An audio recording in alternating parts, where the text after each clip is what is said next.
Well, greetings, everybody. I think we might as well get started. I think most folks are here. We've got a really good turnout today, which is great. And I am Rich Gehrman. Most of you know me from one connection or another. I'm the founder and executive director of Safe Passage for Children. And in my screen up in the upper right-hand corner is Stephanie McCorkle, who is the engine that drives this organization. And today we have with us Gerard Bodell, who is the new president of the board of CASA, which is the court-appointed special advocates of Minnesota. I'm going to tell you more about him in a minute when I introduce him. But I just wanted to tell you what's coming up. We really have 2 more webinars this year, and then we're going to take a break in December when everybody's going to be with family, and we'll start back up in 2022. So next time is going to be Mark Fiedler, who is the founder of the Indian Child Welfare Act Law Center, and Kathy Gilman are going to be talking, and they're not really going to talk about the ICWA Law Center this time, although I think we'll feature it next year. But they're going to talk about foster foster closet, I think is what it is, and it is a new service for kids in foster care or aging out of foster care, but also, and they're hoping to open up a number of foster closets around the state, but they're also using it as kind of a building block and a strategy to create an association of foster parents, something that has been needed for many years in this state. And we're pretty excited about the fact that they're going to try to get that association off the ground so foster parents have more of a voice in what's going on. And then the 1st of December, we're going to have Deborah Fitzpatrick from the Children's Defense Fund of Minnesota, who's going to tell us all about the Build Back Better Act, which by then may even be passed. I started doing a presentation on it last week about what's in it and what isn't. And by then, it hopefully will actually be a bill. And she'll talk about what's in it and not, and also how it affects particularly families and children in Minnesota. So those are 2 really good programs coming up. I hope you can join us. But right now, let me introduce Gerard Bodell. As I said, he's the new president of the board of the court-appointed special advocates, otherwise known as volunteer guardians ad litem in Minnesota. He comes to that position at an important point because the program is at a crossroads. And Gerard, maybe you can confirm this, but I understand that they basically are shutting down the program in Ramsey and Dakota counties, perhaps elsewhere as well, going out with all paid guardians. But there's a lot of reasons to continue with having volunteer guardian ad litems as well. And I think a number of you on the call today, quite a number of you are or have been volunteer guardians. So what I'd like to do, Gerard, is have you tell a little bit about yourself, and then you can launch into your presentation. And as always, we will leave plenty of time for Q&A and discussion at the end. Absolutely. Thank you for that introduction, Rich. And thank you, Stephanie, for your help in running the program today. Appreciate it. And for everybody taking time in this beautiful afternoon to meet. I always love talking about CASA Minnesota and talking about the role of a guardian ad litem in Minnesota. And as Rich said, we're at a critical juncture, but I welcome the challenge. I'm excited for it. And I have some exciting news to share in terms of how we are collaborating with the state of Minnesota. And I'm optimistic on where that path is leading us. But a little bit about my background. I didn't grow up in the nonprofit sector. All of you certainly have more experience than I do in this nonprofit space. And so I really hope today is a good discussion. Feel free to interrupt me, turn on your volume, speak over me, raise your hand, send a text in the chat box, whatever it takes to get your word across. I think that's important because I think I can learn as much from all of you today as you can from me about the Guardian program. So please interact with me today. And I suspect we could have guardians on the call. We could have people that don't even know what a guardian is. So I'm going to really try to speak to the middle of the range of awareness of this program when I run through it, because I want to give a background of what the program is, what we're doing, and then pivot to where we are today and what we're doing to evolve it and improve it. But just to conclude about myself, so I had spent all of my career in corporate work. I have worked in public accounting, and I've worked at Target for 25 years. I've worked in finance, I've worked in operations and in marketing. And when I retired, I pursued the guardian ad litem role as a volunteer. I did that in 2019. And then in June of this year, Kelly Leaf, the former president of CASA Minnesota, stepped down and had recruited me to replace her. And so I've been doing that since June and really getting up to speed and coming right into what Rich said is a pivotal point in the Minnesota CASA evolution. So we're going to cover that today. But we have a lot of serious work to do, not only because of the serious situation that children find themselves in that we work with, but because of this serious evolution point that we need to take on and answer the challenge to in order to sustain ourselves as volunteers in this program. And those volunteers, I am so grateful every day that we have them, because every one of them is making an impact in a child's life. And you never know when it's that moment of what you do or say to a child that makes a difference that lasts the rest of their lifetime. So thank you to all the volunteers that work with CASA every day right now. And so what I want to start with is a video that really it's a short video, a couple minutes long. It really encapsulates what a guardian does. And it's a very moving video, because if you listen to these statistics and then think about these statistics when you watch the video, 20% of the youth that age out of foster care in America become instantly homeless. 97% of them will not earn a college degree. 70% of the aged out girls become pregnant before the age of 21, and only half of them will have gainful employment by the age 24. And 80% go on to lead some form of a dysfunctional life. So those are just overwhelming, daunting statistics, hurdles in front of us, in front of these children as we work to help them. But keep that in mind now, and I will run this video.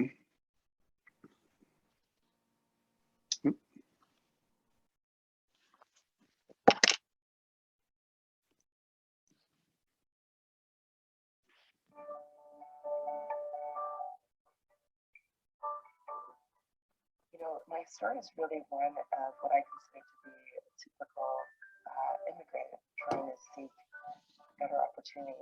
My parents were trying to do that for me. We left a country that was... So Gerard, I don't know if it's showing on your screen, but it's not showing on mine. And a lot of political strife, and we had to leave the country. And so I came here without any documents. And unfortunately, because of situation in my home, I ended up in foster care. I came here when I was 9, and then I was in foster care by the age of 13. Not showing on my screen either. Yeah, so I think we're gonna maybe take a time out and have Stephanie try to cue it up. Is that all right? Are you not? Yeah, I can. I'm sorry, you're not here. Can you make Okay. No, can you make me a co-host, please? Yes, I'm trying to do that. Hang in there. Here you are.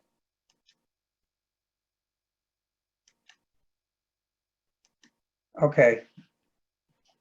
And maybe Gerard, you can just go on with your presentation. We can come back to the video. How'd that work?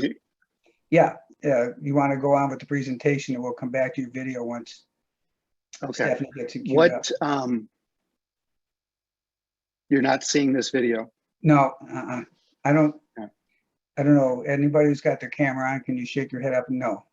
Shake your head no or yes. No, nobody's seeing it. Okay. So Stephanie's trying to get it up. Why don't you go ahead and we'll come back to it. Can you do that? Okay. Well, I'm trying. Yeah, maybe. Let's see if we can find the presentation, right? What screen is everybody, are you seeing? One that says video link and it has the YouTube link. Okay, got it. All right, so you see the mission, right? Yeah. Okay, so hopefully we come back to the video, because what's quite remarkable. Oh, is something changing? Here we go. Stephanie's got this.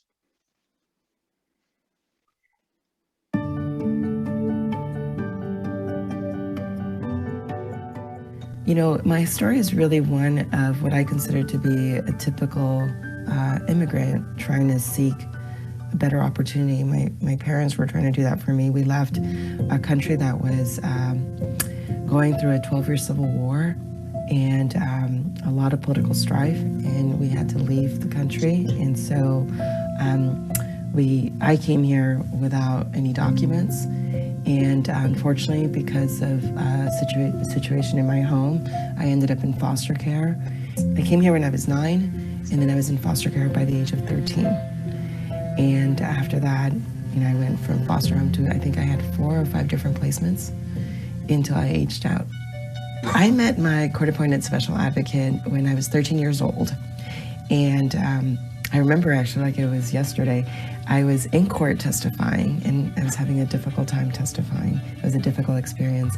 And the judge apparently decided to take a break and had them call the CASA's office and said, this young lady needs a CASA here.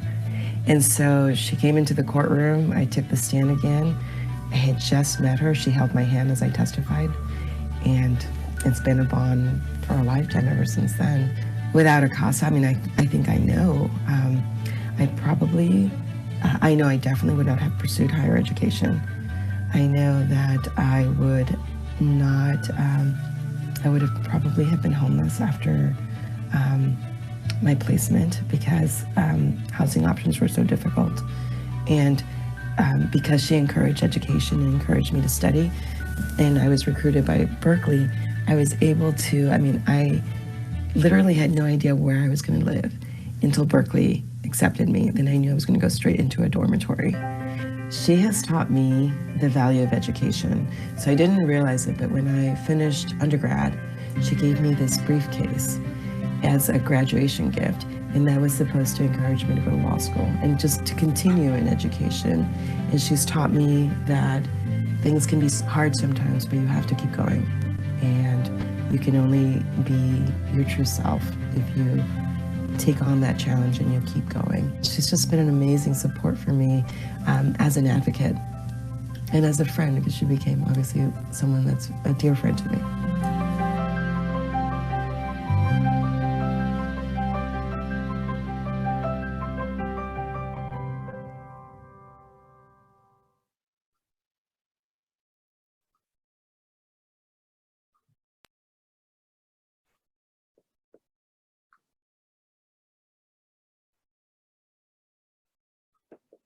All right, are we back? Okay.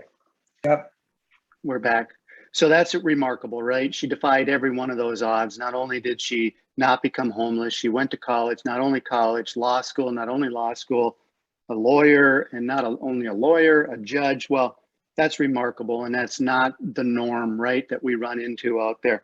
But having one impact on one child does matter. And someone shared some statistics too with me that kids in foster care need at least 11 positive interactions in life along their journey to have any chance of a functional life after foster care. So guardian ad litems, and I use guardian ad litem and CASA interchangeably throughout the presentation because it is a synonym really of they're treated differently, or the different terms are used interchangeably across the states.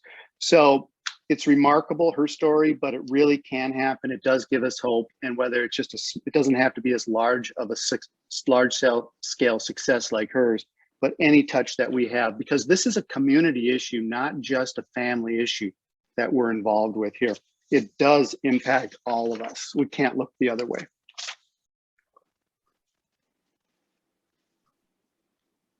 All right, so the national court-appointed model is across actually 49 of the 50 states. We are only not in North Dakota. They use an attorney-only model. There are about 950 CASA organizations between state and local programs. And so we're out there ensuring that every child that is in need, that has been abused or neglected and is in need of child protective services has a guardian ad litem. And so this model goes back to the 1970s. And many of you may be aware, but prior to about 1978, there was no legislation out there, no guidance providing for the best interest of the child or speaking on behalf of the child through the legal process. You know, think of these children being removed from their parents or guardians because of the abuse or the neglect. And again, no one in court representing their best interest. So David Salkup, a judge in the Seattle area, envisioned that we could have this guardian ad litem role, brought it to life as a test, and it has rolled out successfully. Again, there are over 90,000 volunteers across 49 states. And Minnesota is very unique in that Minnesota has state employees as guardian ad litems and we have the volunteer role interchangeably. That's a unique model, definitely a unique model. So quite simply, you know, this is what we're doing. You know, is the child protected? Is there a stable home being provided during foster care? Are the needs of the child being met in their best interest? Those words are critical and paramount to everything we do. And then we're leading, you know, to a permanent home, whether it's reunification or whether it's adoption or placement. 3 out of 5 is the average number of children that do return either to their home or to a relative foster home. So,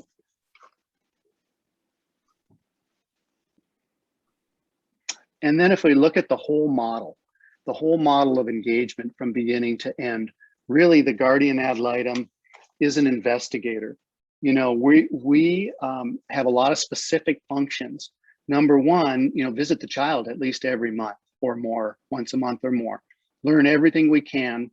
And we have access to everything from police records to medical records to court records, school, family information, anything and everything we need, we have a court order to access. So then we take that information, the engagement with the child, family engagements as well. We appear in court and we share our opinions verbally in court, but we're accountable to the judge to write a report for the court, and we do that as well too. And I would just share, as much as we are empowered and expected to speak up and make the recommendations, our point of view is one among many in that courtroom. And so everything we say isn't always accepted. The judge is balancing all of these pieces of information. And I would just share a quick story. I had a case a couple of years ago where the mother was doing a great job with her case plan, making progress. I recommended we hold open the case another 30, 60, or 90 days. But balancing everything, the judge closed it out.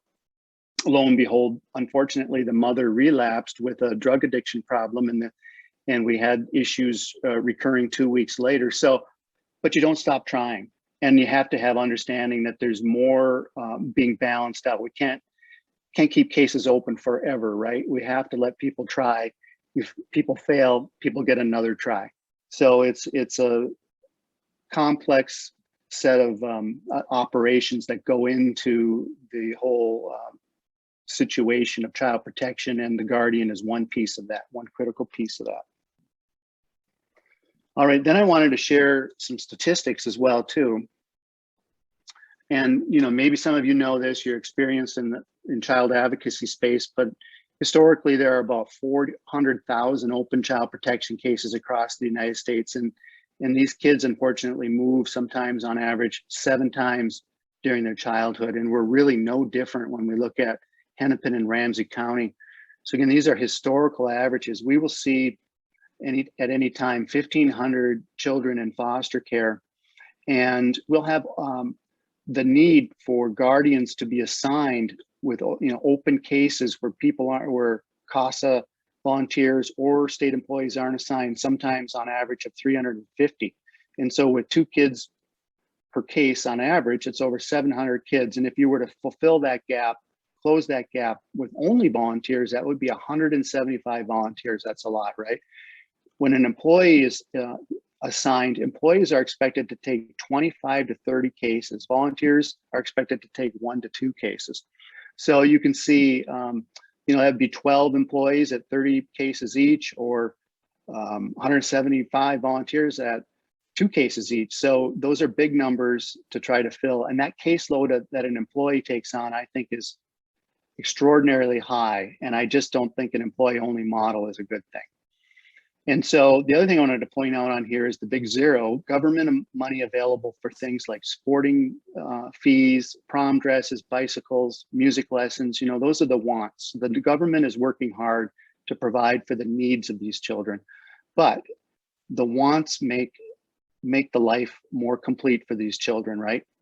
So we'll talk about that. It's another avenue we go down in CASA Minnesota. We separately raise money and award grants for children through a program we call CASA Cares. So why I need your support, and really why I need your awareness of what's going on with the state of Minnesota. First and foremost, it's a federal mandate, right? Back to that legislation I talked about from the 1970s.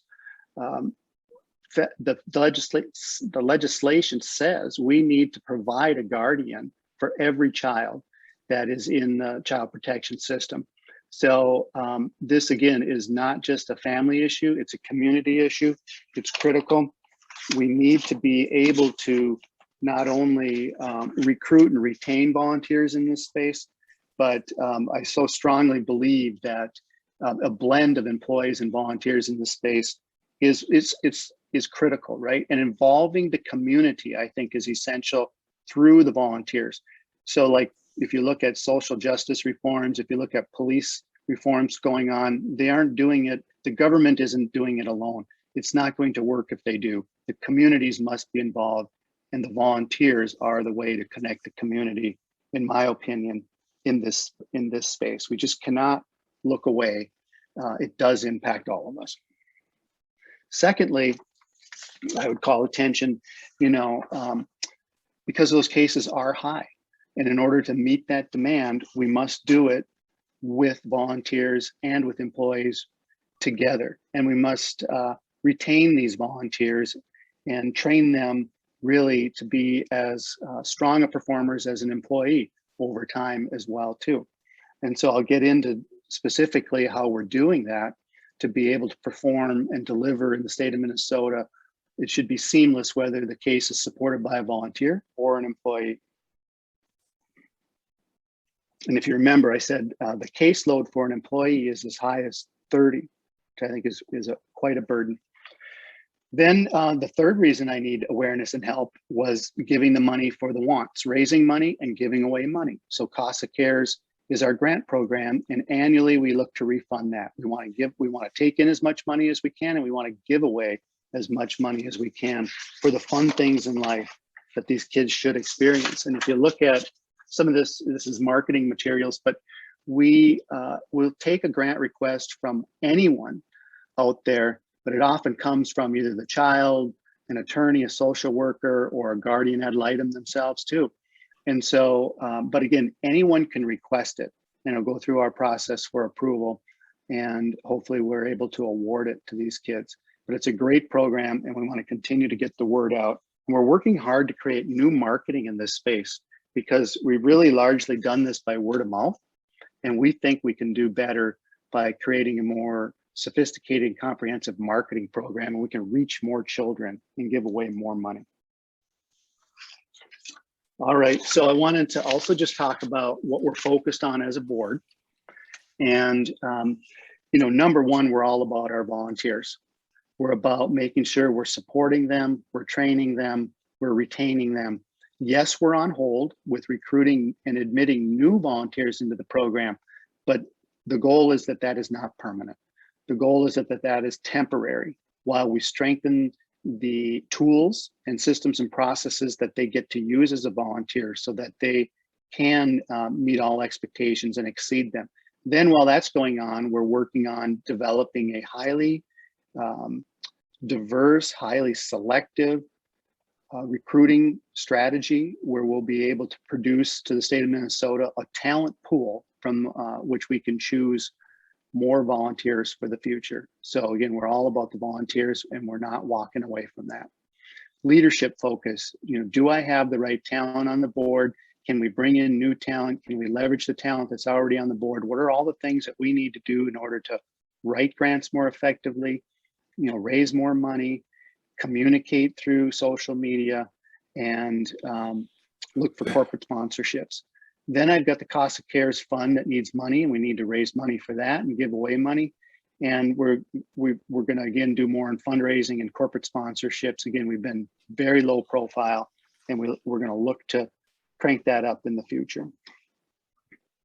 So now if I pivot and I really talk about what's being done to sustain volunteers in this program.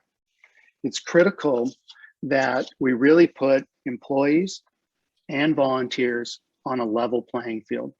When you think about volunteers, for instance, they don't have a government email. Well, beginning in November, that's the expectation, volunteers will be given a government email. And in a sense, right now, we're outside the firewall. So we don't have the same systems and tools. The idea is that we will get inside the firewall and that we will have the same systems and tools. There won't be a delay in communication. Oftentimes now, administrative assistants in the state of Minnesota have to forward us information to keep us informed as volunteers. Well, we want to break that barrier down, and we want everything to be real time. So volunteers and employees get the same information at the same time. We access the same resource documents in the same libraries and the same tools, and work toward completing our work using the same processes. It's just a handicap today, the way we've been working. And honestly, you know, that's one of the things. We don't want to bring new volunteers into a world that's not fair and set up for success. So that's why we pause and we're waiting to build out these systems, tools, and processes. So when we can make the decision together with the state of Minnesota to turn this back on, we're doing it when we're ready, and we're more likely going to succeed with the volunteers, the new volunteers we bring in. So the leaders, you know, Tammy Baker Olson is a program administrator, Vic Walker is the 4th district program manager, and then Tiffany Helligan is the 2nd district program manager. And we, again, are getting collaboration, and we're getting inside the firewall. I like to say it, we're getting inside the door to better position ourselves to be successful. And then I want to talk about accountability. So once we're at a level playing field, the expectation is performance is the same. And the most important key performance measurements we have, the 3 most important ones, are child visits. Whether you're an employee or whether you're a volunteer, are you visiting the child as often as you should? Number 2, are we writing our reports timely? And then number 3, are we appearing in court? So collectively today, when you look at the performance of the guardian ad litem role, collectively meaning employees and volunteers together, we are not meeting our expectations in those categories. We don't separately look at volunteers versus employees, but we could in the future. And we just want to make sure, again, back to the level playing field and the systems and tools, are we training and helping everyone to be successful so that those 3 most important performance attributes, the visits, the reports, and the appearances in court, all are green. We like to say green meaning good, positive. They're all being met as they should be. So those are the most important ones. We're going to focus on those. And then simplify the work. We literally will be looking at the workflow, the steps we take to do our jobs as guardians, and ask ourselves, are we doing things that do not add value to the child? And then if that the answer, we find things that do not add value directly to a child, can we eliminate that, change it, reduce it, modify it? Why or why not? We just need to stop activities that take away from being successful. And in turn, that should simplify the work and allow us to be more productive, allow us to achieve green status on those KPIs, those key performance indicators I talked about under performance accountability. So we literally will interview volunteers, employees as well, and understand the work that's being done in that space and remove what I call the non-value added steps. The last piece of change that I'll talk about on this one is solving the supervision workload. If you remember, I said volunteers take 1 to 2 cases. Employees take 25 to 30 cases. So you could imagine, again, that gap on that slide earlier. If we had 350 cases we wanted to staff, and we did that with volunteers, and we added 175 volunteers to the workload, that's a lot of people to supervise.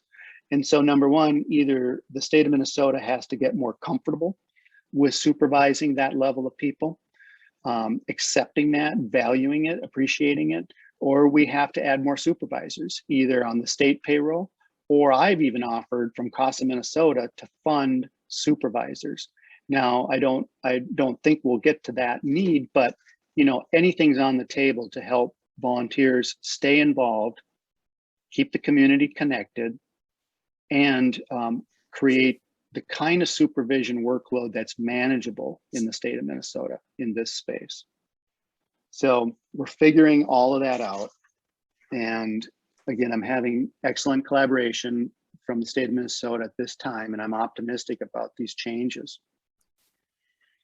So there are new ways that people can help. So you may not be a CASA volunteer or be thinking about that, but what we do like to take in is your talent, your skill set, your interest. So you can volunteer your ability to write a grant or your ability to raise money for us. Maybe you're good at technology or website updates, operations, organizational effectiveness, improvement, all of this stuff.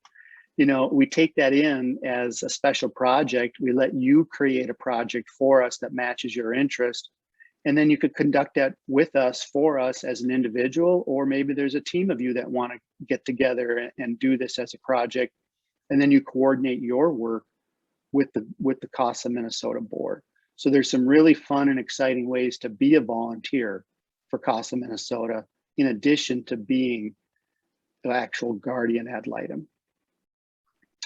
So I want to stop there. I don't know if anybody's thrown any questions out. Looks like there are comments in the chat box, and I can try to take a look at that. I don't know, Stephanie, if you've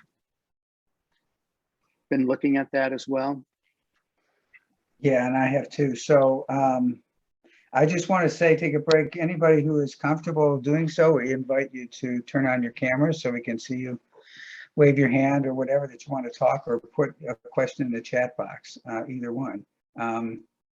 So yeah, can you see those in the chat box, Gerard?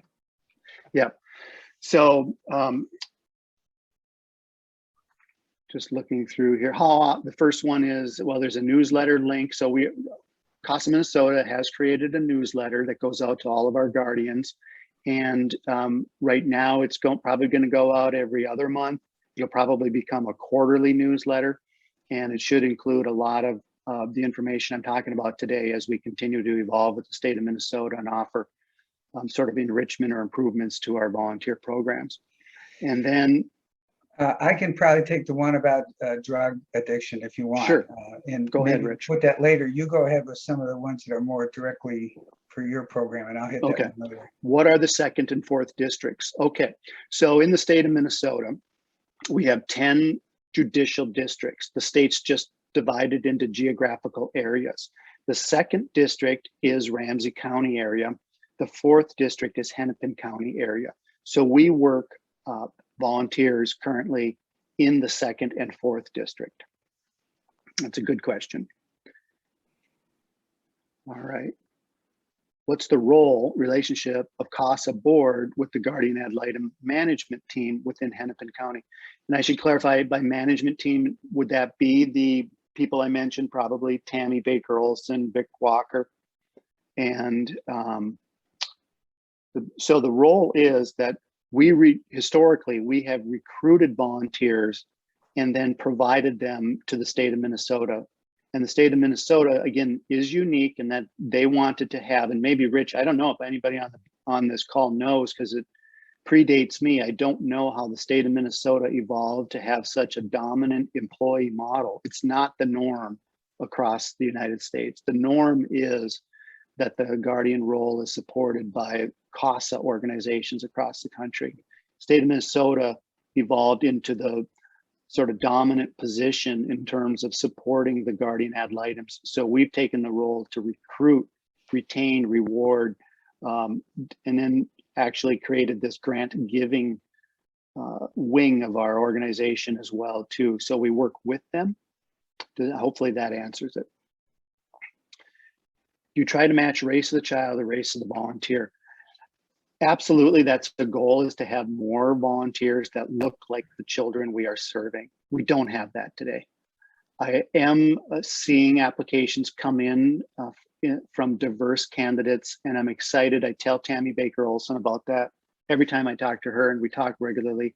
I feel like we could do a better job of recruiting diverse talent into the guardian pool. And that is one of my strategies going forward, is to create more diversity. When we can reopen volunteerism, it's going to be, reopened with a great focus towards increased diversity.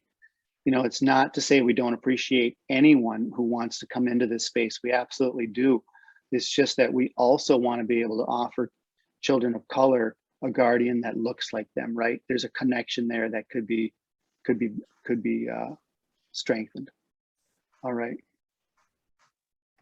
So, like I said, it's not a certain thing here that we're going to be able to reopen the volunteer roles. And I think that if you have influence, you have connections, you have an awareness of the challenge we face, you can be a lobbyist, you can be a champion for this cause, you can share the word that you believe, if you do, that volunteers make a difference in the space. Because again, for the reason I said, the community should be involved.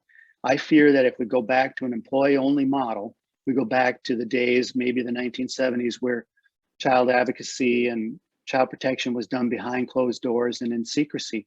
I want that to be out in the light of day, and I want that community awareness through volunteers to exist, to grow. I think we should have hundreds of volunteers, hundreds more volunteers than we currently do.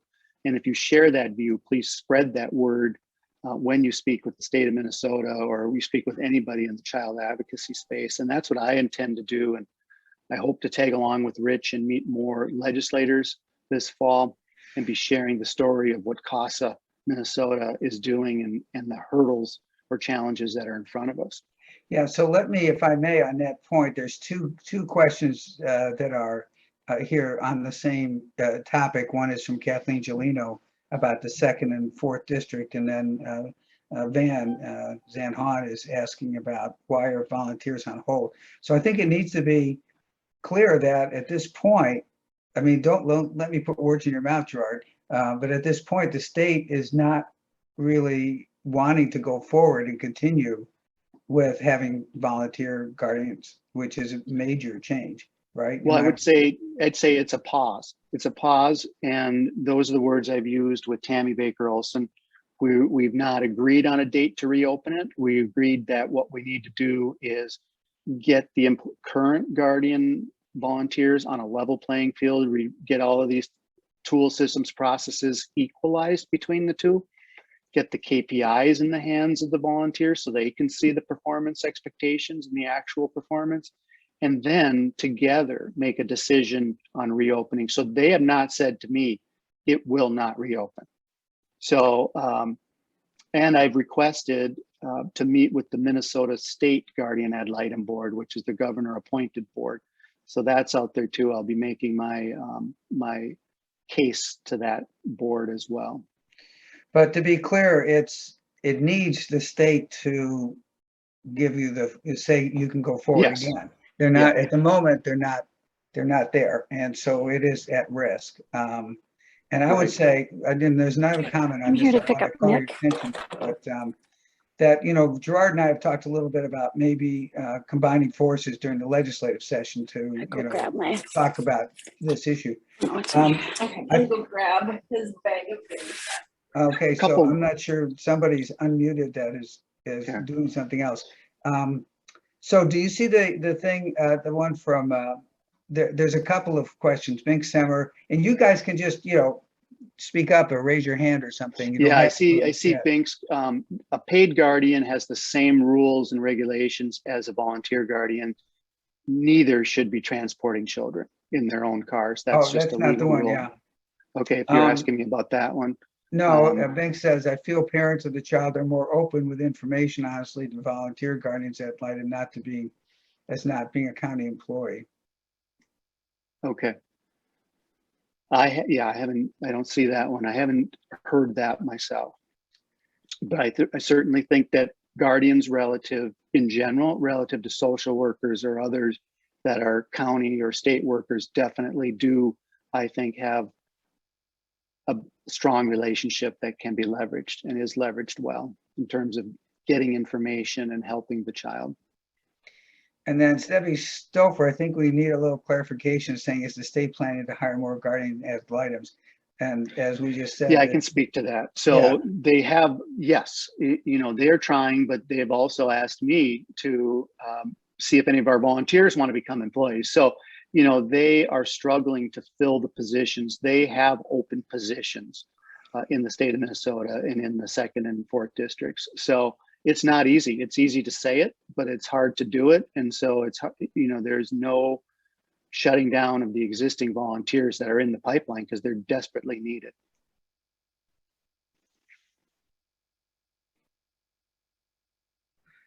And again, you I can don't just- know the answer of the trained what percent of trained volunteers are active with the program. Good question. I don't know the total trained population that's out there that's not in the program as a volunteer. So I don't know that population set. But again, you know, I know that the average number of cases a volunteer takes or is expected to take is 1 to 2, and that's the national average and expectation. So the state's not asking volunteers to take 25 to 30 like employees do, but it's greatly appreciated. And there are several volunteers that take even more than 1 to 2, and that's greatly appreciated. But everybody is in this with different capacity as a volunteer. So that's a personal choice.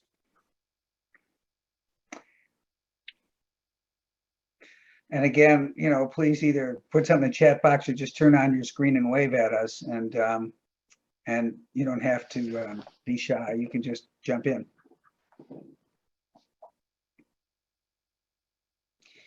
So Peggy is saying, I think there's a gap between what CASA wants, employee and volunteer versus employee model. I'm hearing from Hennepin County staff. Yeah, I'm sure, you know, that there's been discussions, and then there is word of mouth. And all I can say is I meet with Vic Walker and I meet with Tammy Baker Olson personally regularly, and more than an hour a month. And we are mapping out to-dos and action plans about everything I've covered in this deck.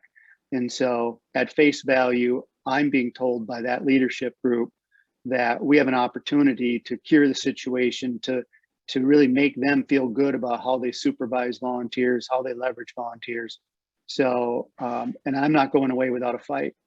And I'm not letting CASA Minnesota go away without a fight. And I don't feel I'm there yet, but I feel it is at risk. Absolutely, it's at risk. So how exactly that gets talked about internally among staff in Hennepin County, you're right. I'm sure that they talk about it differently too.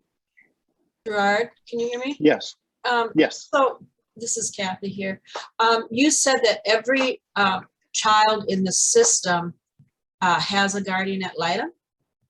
No, thanks for bringing that up. I didn't cover that. So right now, the state's trying something new. They're assigning supervisors to every child in the system.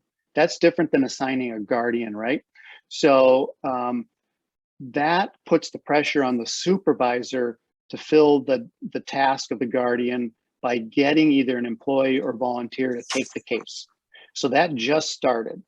And so we're evaluating the success of that tactic. So historically, you would look in the system and you would see that 350 cases being open, right? And unassigned, no guardian. Now they're defaulting and putting a supervisor's name. Every child has a supervisor name. Every case has a supervisor name next to it, right? Whether there's a guardian or not. So does that answer the question? And there will be cases then without guardians until that supervisor solves that. So isn't the supervisor county? Yes. And a guardian ad litem is state, is my understanding. I'm sorry, the supervisors are state. The supervisors are state. But Okay. they're housed at the county. Yeah. Right, yeah. Yeah, they're in the county, you know, court building, the basement building of Hennepin County. I'm sorry, I'm kind of confused. So the supervisor is like the social work network? No, No. the supervisor is a guardian supervisor, a state of Minnesota guardian supervisor. I'm sorry if I might have misspoken that. Okay. I just misunderstood. Okay. Yeah, I know it gets complicated when I talk about Hennepin County, right? The geographical area, the 4th Judicial District, which is Hennepin County. And then we're talking about state employees supervising guardians that are both state and volunteers.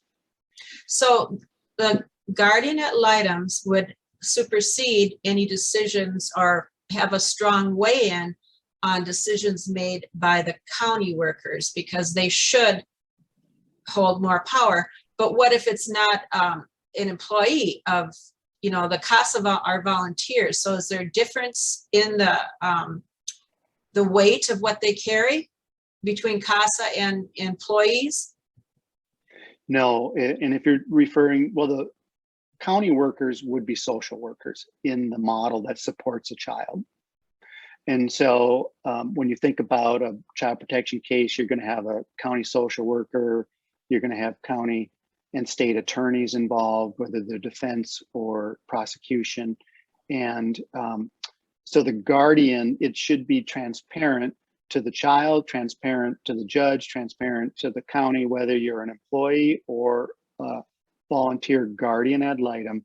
You write your reports, you speak in court, your weight is the same.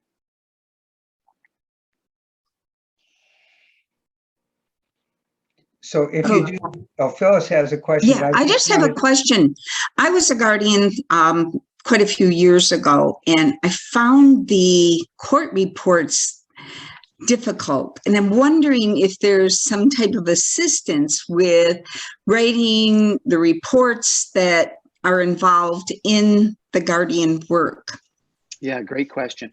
So there's a new system, Minnesota system, that we all use, whether you're an employee or a volunteer. Cosmos is the name, and it's template driven. So literally you're filling out templates for each of these cases. And then we are provided with example reports. And so less is more, to the point, you know, but what I would say is, to this point, we've been outside that firewall, right?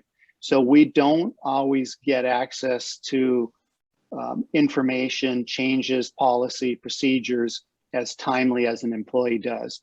And Tammy and Vic appreciate that. And they're really taking the barriers down by getting us state emails coming up in the month of November. That'll get us inside that firewall and closer to being on a level playing field.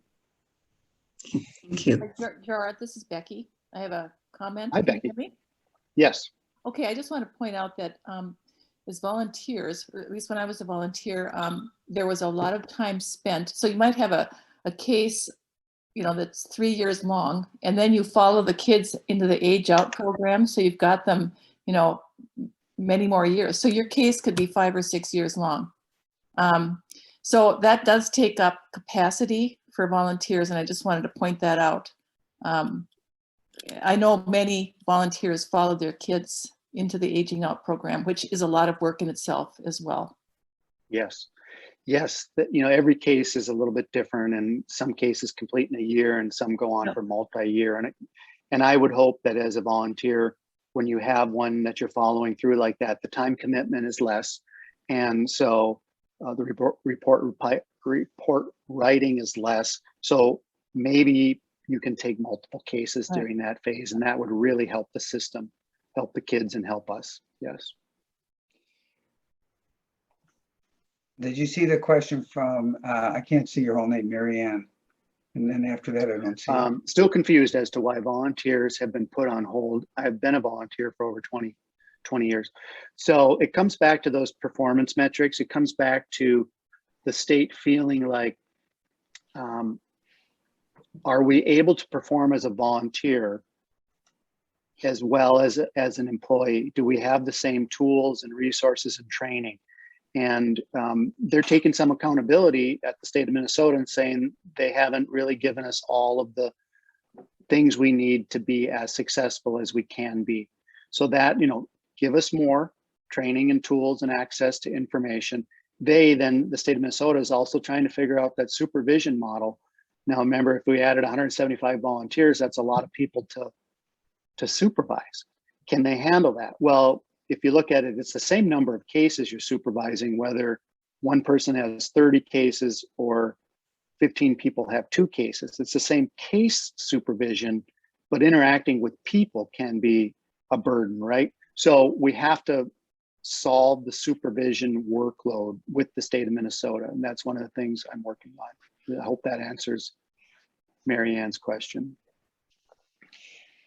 I wanted to say 2 things, if I may just break in. One is, if you have a question in the chat box, can you put it to everyone?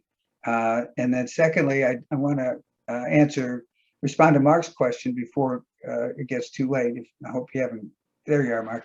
So Mark's question was about drug addiction, which is, you know, I think maybe not in your wheelhouse. Maybe it is, Gerard, but I just recently kind of did an update on that. And essentially, I don't know if this answers your question, but there's a lot of different estimates of how many cases are in child protection because of drug abuse.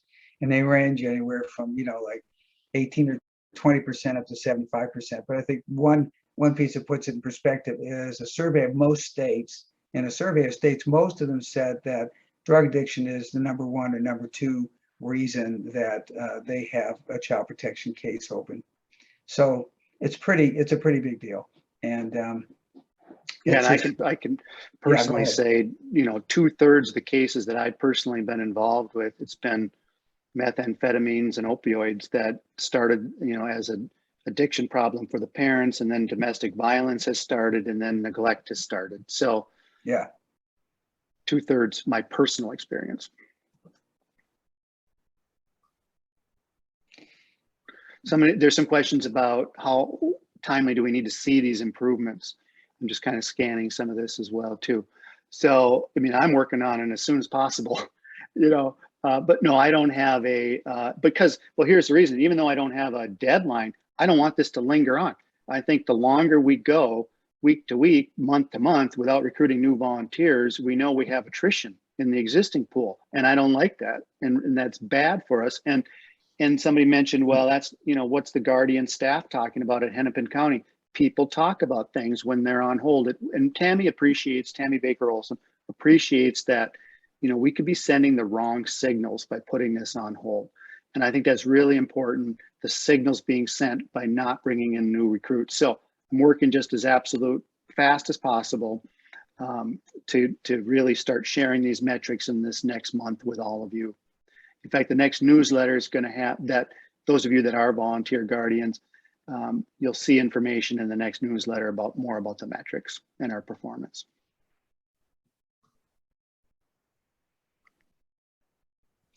You have another question from Bink there.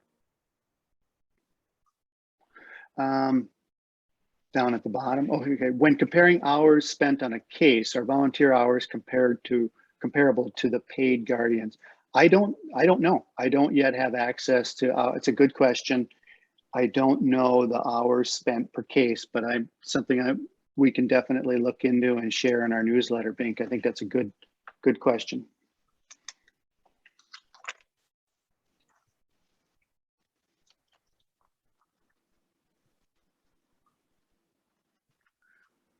And then Mark Newton wants to know what percentage of your cases are minority kids.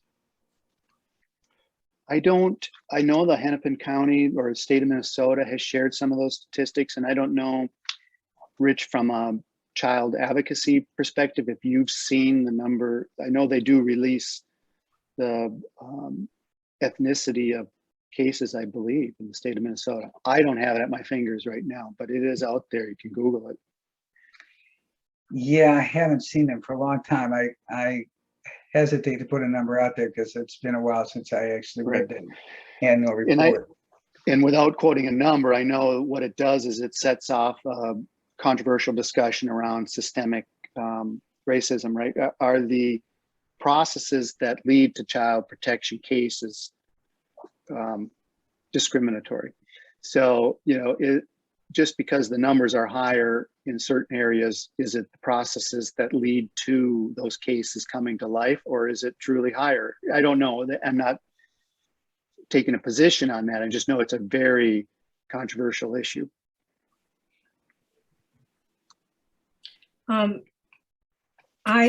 This is Debbie here. I wanted to answer, or I wanted to at least give my point of view to Mark about the number of hours spent on cases for volunteers versus paid guardians. And for a number of years, I was working as a part-time guardian ad litem for Hennepin County. And so, but part-time, I could have between 15 and 20 cases. So it was like a full-time job. Wow. So I have gone back to volunteering and just have a handful of cases, and I can spend much more time on my cases, going to doctor's visits with the family, doing things like that I couldn't afford to do before. And I know full-time guardians. One of my friends that's full-time for Hennepin County said she told her supervisor with the full caseload, I can either visit kids, go to court, or write reports, but I can't do all three. So I think that's why volunteers are so desperately needed, because we really can connect with the kids and their families and just, you know, create more of a relationship and really have eyes on what's going on, where the paid guardians just don't have the time. I love those comments, Debbie. Thank you very much. You know, I made some notes there because I think that helps my story tremendously. And I think there's great variability in the quality of service between individuals, whether you're between volunteers and even within employees, right? Just in terms of the capacity they personally have as an individual with everything going on in their life, whether they're working in volunteering, retired in volunteering, or whether you're a full-time employee with 30 cases, you're going to make choices and you're not going to be able to go to doctor visits like you described there. So I think there's a great level of variability in it. That's an avenue I can go down in terms of looking at the quality that a volunteer can get into with a handful of cases relative to an employee with 30 cases. I love that. Thank you.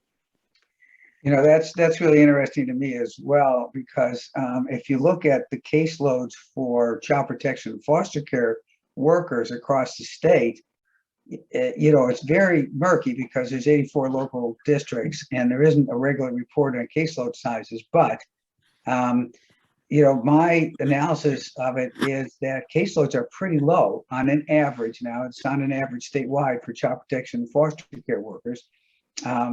Before the 2015 legislation of various sorts came through to reform, there was, hold on a second.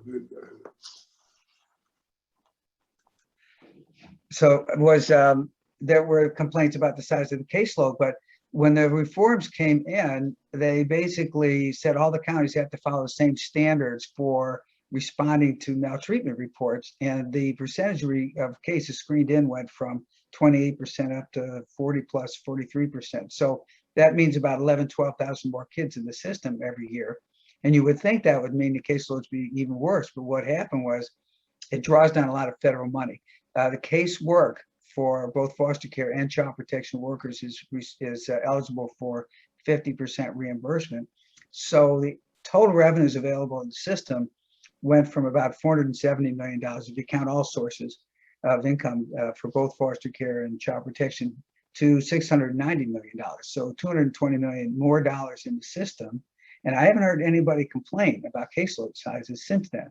So while nobody's got actual numbers out there that they're sharing, just, you know, combination of those two factors, you know, that people aren't asking for money for caseworkers at the legislature, and the fact that there's, you know, almost a 50% increase in total revenues makes me think that caseloads are not too bad. Now, of course, different counties have different situations or even different units. A foster care unit might be more heavily loaded than a child protection unit, or vice versa.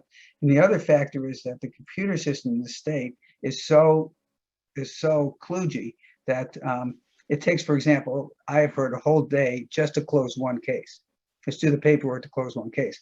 And I've heard from not only Minnesota, but states across the country that workers spend 50 to 75% of their time trying to get all their information into the computer system. So that reporting process. So caseloads may be down to 10 or 12. That doesn't mean the workload is manageable, but I'm just saying that from all the information I have, I'm thinking that caseloads are way more manageable in the counties for child protection and foster care workers. And then, you know, you have the opposite situation for state employees who are guardians. Mm-hmm. And that's because they don't get this, they don't get the same revenue streams. They don't get the same money coming through from the federal government to match their workload. So it's just kind of an interesting, it's helpful to know that in terms of what we're lobbying for. Right. Now, the last question that came in there was more volunteers. That would lower the employee caseload. Yes, it would. But remember, it also increases the supervision caseload or supervision workload for those state supervisors. So, which I think is okay, and they need to get comfortable with. And I'm working on that side of the issue too. Oops. All right. Well, this was wonderful, and I would welcome, you know, if you're as passionate as I am, and a lot of you are, the comments that are coming in, the questions, please, you know, make some good noise in this space when you interact with whether it was Hennepin County Guardian Ad Litems and saying, hey, wait a minute, it's not dead. This is not, we're fighting for this. We're not going away easy. We're going to fight to the end on this thing and prove that there's value in bringing and having volunteer Guardian Ad Litems brought back into the program. So help me in that space in any way you can think of. Email me, go to casaminnesota.org, follow up through the news, sign up for the newsletter, whatever it is I can help. I want your input. Thank you. And again, we'll be talking about working together around the legislative session and what we're doing there, so we can combine forces with you all, hopefully this coming year. So, well, Gerard, thanks so much. You're a great fighter for this cause. We need you out there, and all of your folks that are working with you. So we really appreciate hearing about the status of the volunteer. Yeah, thank you for having me, and thank you for the engagement across this group. It was wonderful. Really appreciate it. Thank you. Thank you, Gerard. All right. Okay. Great. Bye, everyone. Okay. Thanks, everybody. See you in 2 weeks, maybe. Yep. Thank you, everybody.